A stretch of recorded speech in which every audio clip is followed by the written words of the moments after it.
Hello, my name is Sage and welcome to News Beyond the Markets, a special show that will get you all the news that matters for the day. And first up on the show are the concerning updates coming in from Sydney. The leader of Australia's New South Wales ordered a week-long extension of Sydney's hard COVID-19 lockdown today.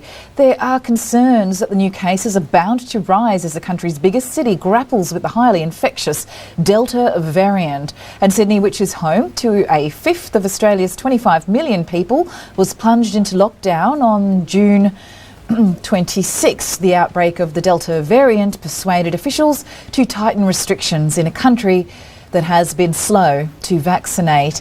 Strict stay-at-home orders were due to end on Friday, but they are now to remain in place until July 16th.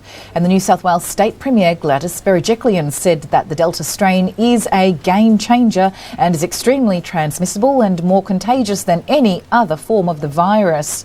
With Sydney fighting its worst outbreak of the year so far, total infections have topped 350 since the first case was detected. The first case was of the Delta variant, detected 3 weeks ago in its Bondi Beach suburb, a limousine driver who transported the overseas airline crew. And Berejiklian on Wednesday warned Sydney residents she expects cases to rise in the next 24 hours, and a total of 27 new locally acquired cases of COVID-19 were reported on Wednesday in New South Wales, which is up from 18 a day earlier.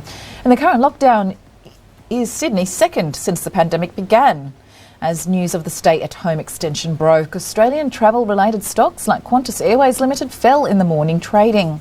And meanwhile, the grocery chains Woolworths Group Limited and Coles Group Limited, which are expected to benefit from the higher sales during lockdowns, were trading about 1% higher. On the other hand, schools in Sydney will move to remote learning from next week after ending their Southern Hemisphere winter break on Friday. The move will be taken to eliminate crowding while parents drop and pick up children. Let's move on now to the news that matters. The Indonesian-Australian Economic Trade and Investment Ministers meeting was held yesterday. Australian Treasurer Josh Frydenberg and the Australian Trade, Tourism and Investment Minister Dan Tehan met virtually with the Indonesian Coordinating Minister for Economic Affairs, an Indonesian Minister of Finance, Indonesian Minister for Trade, and Indonesian Minister of National Development Planning, and Indonesian Deputy Minister for Investment Corporation for the meeting.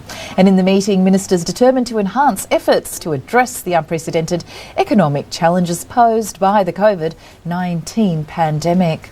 The ministers acknowledged that equitable access to safe and effective vaccines was critical to rebuilding economies across the Indo-Pacific. And ministers agreed that uneven vaccine access and new virus variants risked delaying recovery. The ministers reaffirmed their commitment to an open, rules-based, multilateral trading system centred on the World Trade Organization and agreed to support reforms that served the interests of all WTO members. Ministers confirmed their commitment to upgrade the agreement on the ASEAN, Australia-New Zealand Free Trade Area. And now it's time for a short break, but after the break I will get you the latest updates on Australia's steps towards becoming a digitised economy and a cleaner future. Please stay tuned.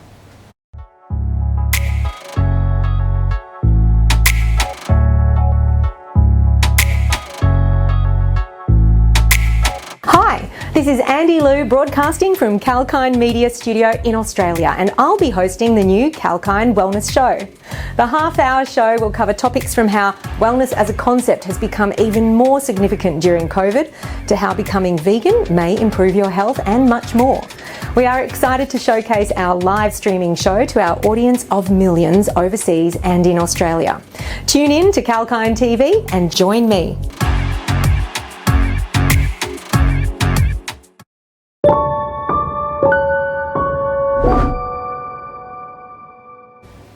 Welcome back. After the break, this is Sage and you are watching News Beyond the Markets. Let us look at the latest developments taken by the federal government to make Australia a digitised economy and a cleaner future. The federal government has announced $158 million in funding for 3 new cooperative research centres under the latest grants round of the CRC program.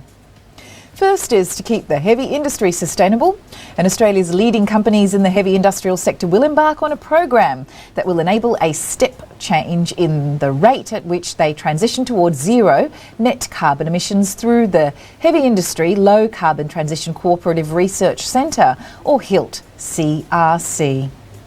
With $39 million in government funding, the 𝐲𝐿T-CRC will focus on integrating green energy sources such as hydrogen, ammonia and solar into high emissions manufacturing processes for products like steel, aluminium and cement.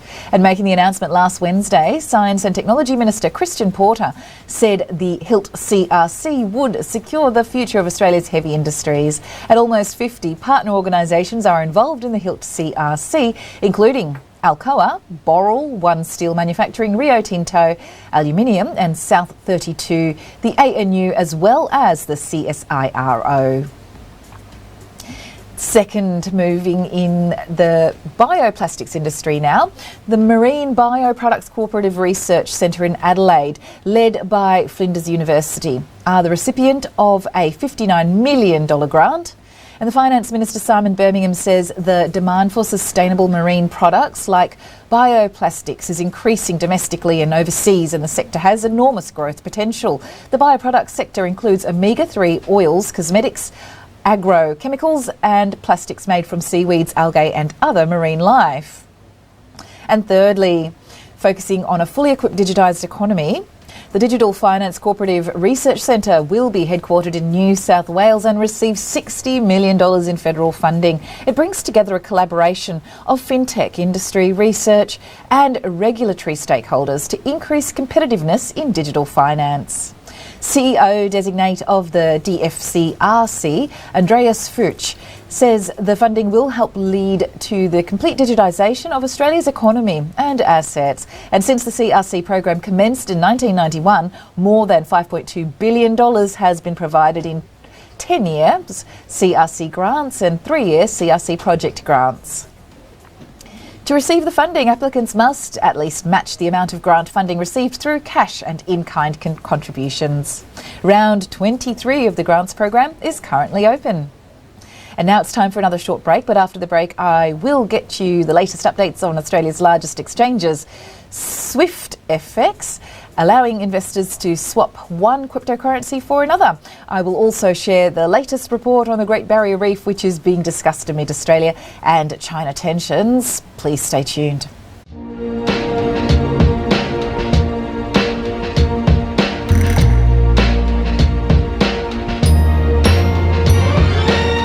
Property by 𝐾𝐿. Looking for a dream home? Well, that may sound easy, but it isn't. And from looking for a property that is the right fit for you in terms of cost and other factors, to zeroing down on the right mortgage plan, there are various aspects to consider.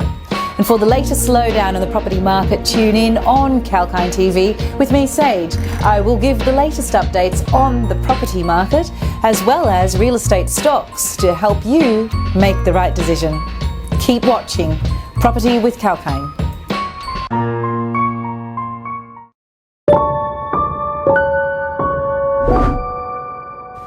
Welcome back after the break. This is Sage and you're watching News Beyond the Markets by 𝐾𝐿 TV. And now I will get you the latest updates on Australia's largest exchanges.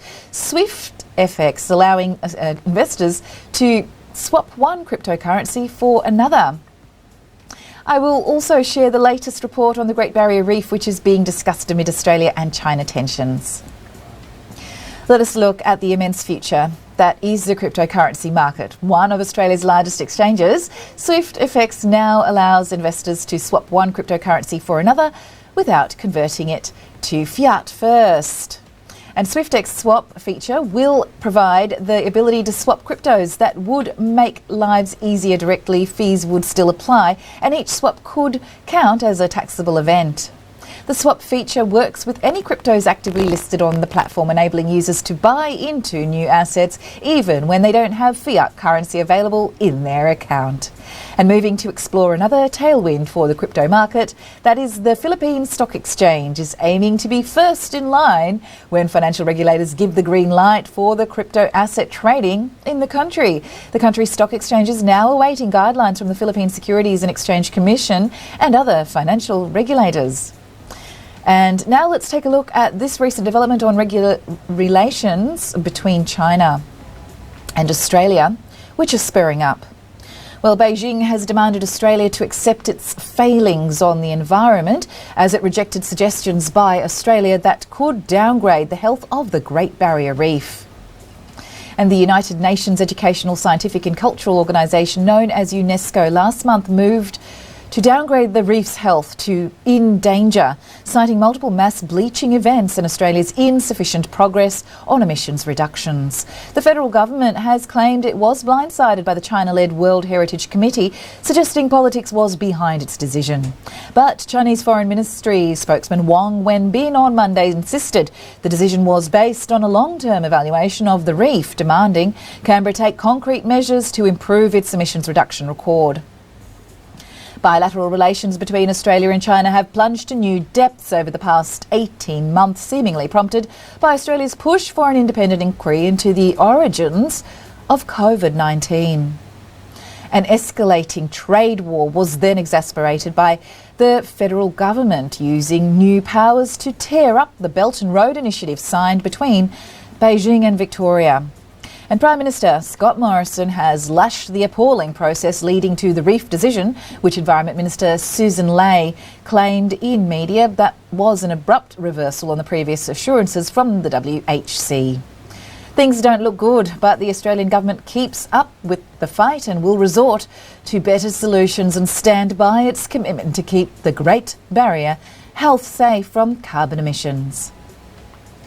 And lastly, some disappointing news on the sports field. The Australian Grand Prix was called off Tuesday for a second year in succession due to logistical problems caused by the pandemic, but Formula One bosses said they still planned on a 23-race season. The Formula One race already had been pushed back from its traditional season opening slot in March to November, sandwiched between the Brazilian Grand Prix and the inaugural race in Saudi Arabia at the beginning of December.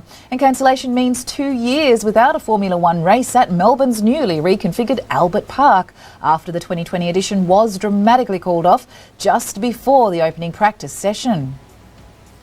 And thanks for joining us on that report. That's all for now, but keep watching 𝐾𝐿KIND TV as we bring you the latest news and trending market updates live from Sydney. Sage signing off.